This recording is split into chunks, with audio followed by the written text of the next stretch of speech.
Neanderthal Society. Hunting. Some authors, notably Louis Binford, have questioned whether Neanderthals were hunters.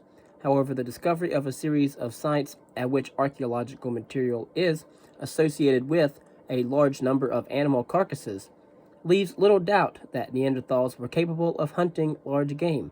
Whether they also relied on scavenging remains an open question. The site at La Côte de Saint-Brelade is located on what are today the Jersey Islands in the English Channel. When the site was occupied during the glacial oxygen isotope stage 6, the Jersey Islands were connected to continental Europe due to lower sea levels. Excavations uncovered the remains of at least 20 mammoth and 5 woolly rhinos at the foot of a steep rock face. These animals were deliberately led to stampede over the cliff face and fall to their deaths, where Neanderthal occupants butchered them.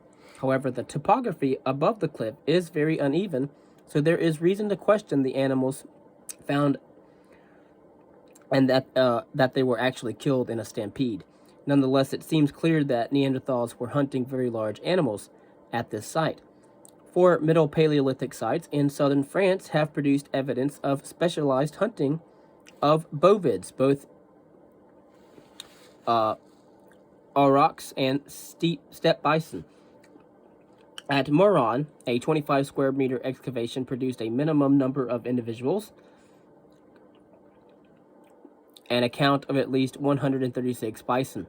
The excavators do not think that this was a mass kill site, but rather a seasonal occupation where animals were hunted and butchered. The dating of Moron is the subject of some controversy. However, a date of roughly 75,000 years ago in oxygen isotope stage 5 appears most likely. From the discovery of the wooden spear at the lower Paleolithic site of Schoningen, we can assume that such tools were used, although they are rarely preserved. Graphic proof that Neanderthals used stone-tipped spears in hunting has been found at the Middle Paleolithic site of el Tel in Syria. El Tel is an open-air site with 57 levels of Middle Paleolithic occupation and excellent preservation of animal bones. The site has not been precisely dated, but is over 50,000 years old. At El Tel, a fragment of a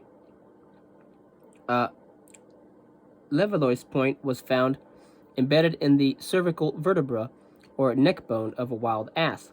The point had clearly entered the bone while the animal was alive, and the blow must likely immobilized the animal. The excavators have demonstrated that the spear had to have entered the animal with considerable force and was more likely to have been thrown than thrust. Rare evidence of exploitation of fish, shellfish, and other marine resources by Neanderthals comes from a series of sites on the coast of Gibraltar. At Vanguard Cave in Units C and D, dated by radiocarbon to 42,000 years ago, a hearth was found with approximately 150 mussel shells, along with seal and dolphin bones. 2 of the seal bones have clear cut marks. Bones of terrestrial animals, including deer and boar, were also found in this context, indicating a very broad diet for the Neanderthal occupants of the site. Reconstructing their diet. The evidence for Neanderthal hunting is overwhelming, but it provides little information about the role of meat in the diet. Studies of the bone chemistry of Neanderthal fossils from Belgium, France, and Croatia suggest that Neanderthals were essentially meat eaters. In ecological terms, these studies have demonstrated that Neanderthals were at the top of the food chain, or at a high trophic level.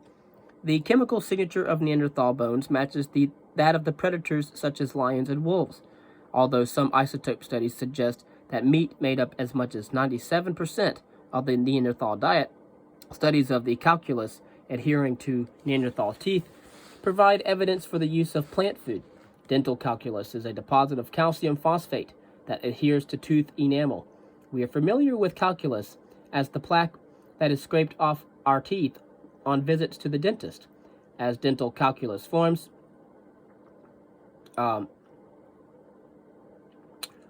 microscopic bits of organic materials are cemented into the teeth and wrapped in a calcium phosphate cocoon. Dental calculus found on the Neanderthal teeth from El Sidron Cave in Spain incorporated traces of conifer wood that provided supporting evidence for Neanderthal use of toothpicks. Alternatively, the inner bark of trees might have been a component of the Neanderthal diet. A biochemical analysis of the dental calculus from El Sidron found evidence for cooked plant food and inhalation of smoke from wood fire. The traces of plant food in the El Sidron dental calculus included chemical compounds found in bitter-tasting non-dietary plants, such as yarrow and chamomile. The discovery suggests that Neanderthals might have been using plants for their medicinal properties. Concerning site organization and the use of fire, the evidence from animal bones and from the chemical analysis of Neanderthal fossils demonstrates that Neanderthals were hunters. Neanderthal sites include specialized kill sites such as Maran, but most appear to fit well with Glenn Isaac's concept of a base camp. These sites are sheltered locations to which meat and other resources would have been brought for consumption.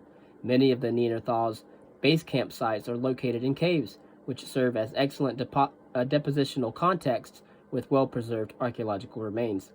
Many Neanderthal sites show evidence of intensive occupation and a deep accumulation of archaeological layers.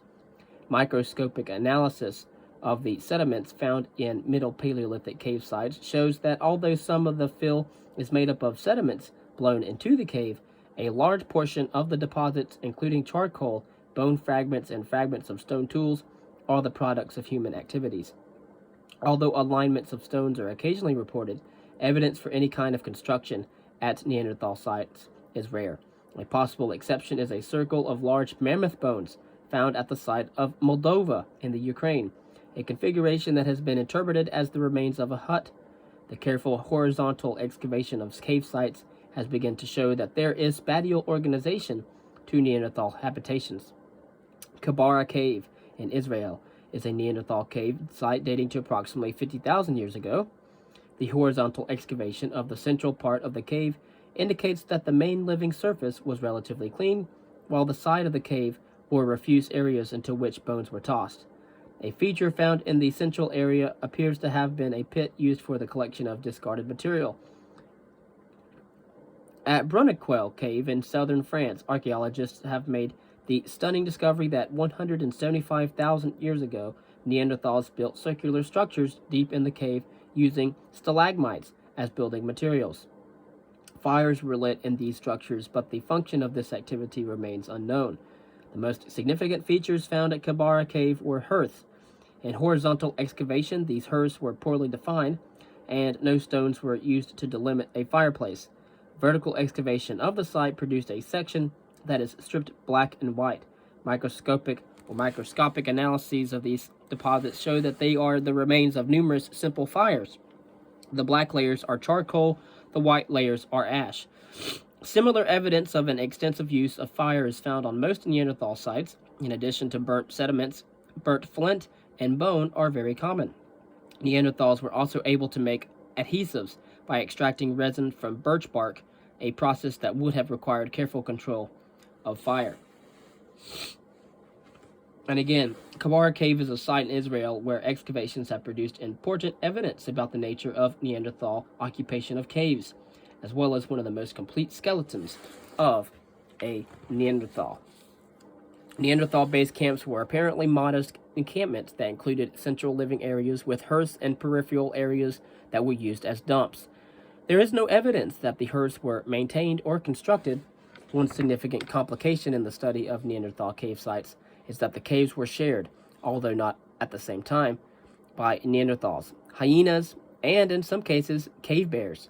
Distinguishing which aspects of the bone assemblage are the results of Neanderthal activity, as opposed to hyenas or bears, is critical.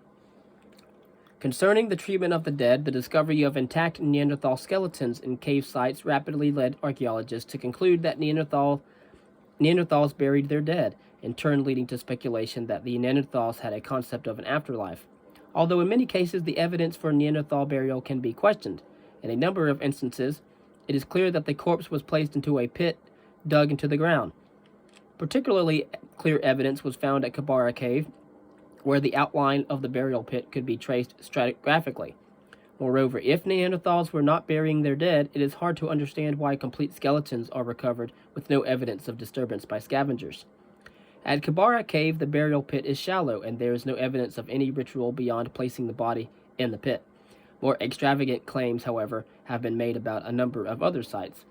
One such claim asserts that a Neanderthal at Shanidar Cave in Iraq was buried with flowers.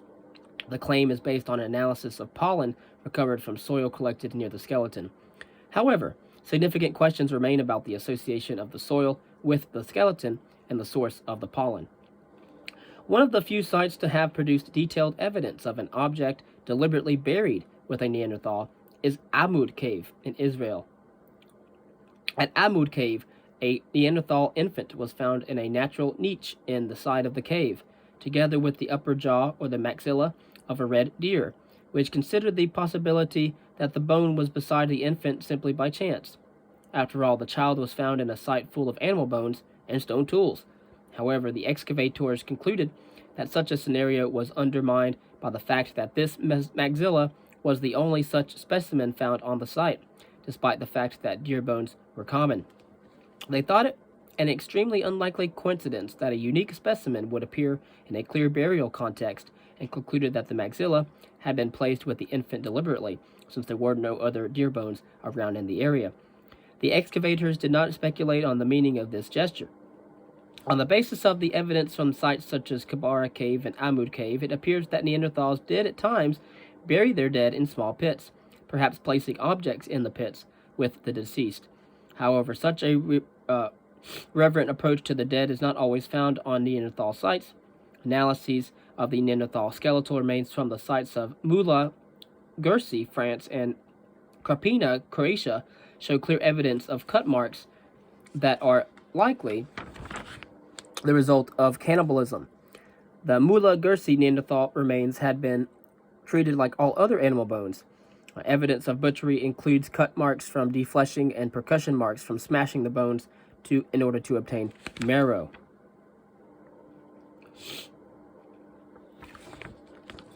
Artwork. There is currently no known artwork from Middle Paleolithic Neanderthal archaeological sites. Occasionally, archaeologists have claimed to have found bones with signs of incisions. However, in any case, it has been shown that the incisions were the result of gnawing by carnivores or some other natural process. One of the most spectacular recent claims, however, was about a cave bear bone with 2 holes in it found at the site of Divje Bab 1 cave in Slovenia. The claim was that the bone had been fashioned to be a musical instrument, perhaps a flute. However, a comparison of the bone in question with others from a natural accumulation of cave bear bones shows that similar holes can occur as the result of gnawing by carnivores. Thus, it is very unlikely that the piece was actually manufactured by Neanderthals. The most convincing evidence of Neanderthal art consists of a simple grid pattern incised into the bedrock of Gorham's Cave in Gibraltar that is older than the levels of sediment, which are dated to 39,000 years ago. There is evidence that Neanderthals used mineral colors. On a number of Neanderthal sites, small blocks of red ochre and black manganese are found in archaeological contexts. Some of these pieces show clear signs of scraping by a stone tool. The function of these colorants remained an enigma, as no painted objects have ever been found. Some scientists have speculated that the Neanderthals would have painted their bodies or even practiced tattooing. But of course, that is only speculation. Concerning Neanderthal society, if Glenn Isaac's model is correct, then the existence of Neanderthal base camps suggests that Neanderthals, like modern hunter-gatherers, lived in societies characterized by sharing. Certainly, there is no evidence from Neanderthal sites of any markers of status or wealth. There is also almost no evidence at all, with the exception of the possible grave offering at Amud of any kind of ritual object. Understanding the structure of Neanderthal societies remains difficult. Although some evidence of reverence toward the dead exists in the form of burial, there are also clear cases of cannibalism. We can say little about gender roles in Neanderthal societies or about how a social hierarchy was established.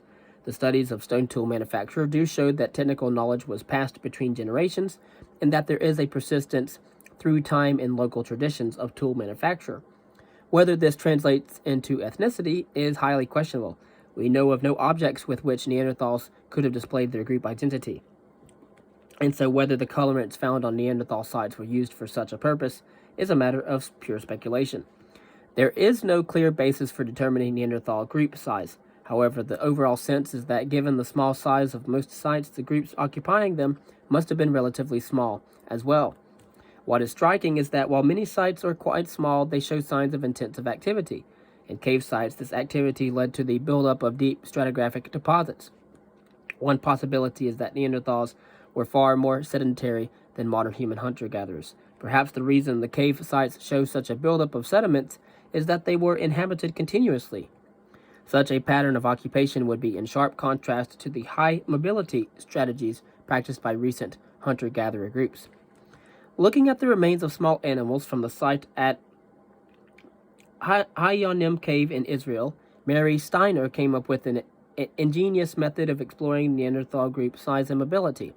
Steiner found that Neanderthals at Hayonim Cave ate certain tortoises that were easy to collect, but that matured slowly. Surprisingly, she found that the tortoises consumed were quite large and did not exhibit the reduction in size that would take place with heavy exploitation. On the basis of her observations, Steiner suggests that Neanderthal populations were exceptionally small and that they did not spend much time foraging in any one vicinity. If there had been large populations or permanent settlements, one would expect to see more of an impact on the tortoises. Steiner's results appears to contradict the picture of Neanderthals as quasi-sedentary hunter-gatherers, showing them instead as highly mobile hunter-gatherers living at an extremely low population density. And again, there is a Neanderthal skull from the site at Krapina in Croatia with cut marks, and although cut marks are often interpreted as evidence of cannibalism, some researchers think that the cut marks found on the Krapina Neanderthal fossils are the result of ritual preparation of the skeleton before burial.